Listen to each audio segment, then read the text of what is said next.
ফের ভয়াবহ পথ দুর্ঘটনা, অকালে ঝরে গেল দুই যুবকের প্রাণ। মৃতদের বাড়ি আসামি। ক্রমাগত বেড়ে চলা দুর্ঘটনায় উদ্বিগ্ন সচেতন মহল।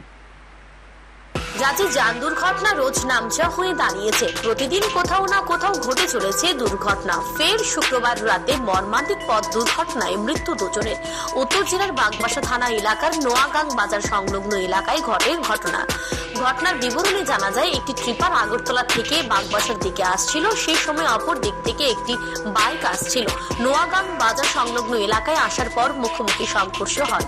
বাইকে থাকা দুই যুবক গুরুতরভাবে আহত হয়। পরবর্তীতে তাদের বাগবাসা পুলিশের সহযোগিতায় নিয়ে আসা হয় ধর্মনগর জেলা হাসপাতালে। পরে চিকিৎসাধীন অবস্থায় দুই যুবকের মৃত্যু হয়। দুজনের বাড়ি আসামি। একজনের নাম জানা গেছে, তার নাম রোহিত রাজকুমার, বয়স 24 বছর, বাড়ি আসামের শিলচরের আলগাপুরে, কিন্তু অপর যুবকের পরিচয় পাওয়া যায়নি।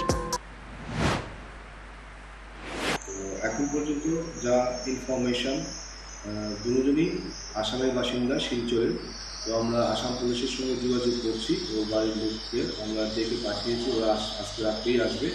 তো আমরা একটা আরটিআই একটা মামলা নিয়েছি এবং গাড়ি বুলেট আমরা রিকভারি করেছি বা সিজ করেছি, এবং গাড়ির যে চালক, গাড়ির যে চালক, ওকে আমরা অ্যারেস্ট করেছি। ঘটনার খবর পেয়ে ছুটে আসেন পুলিশ। তারা গাড়ি সহ চালককে আটক করে থানায় নিয়ে আসেন। পাশাপাশি পুলিশের তরফে আসাম পুলিশের সঙ্গে যোগাযোগ করা হয়েছে। Bureau report, news today.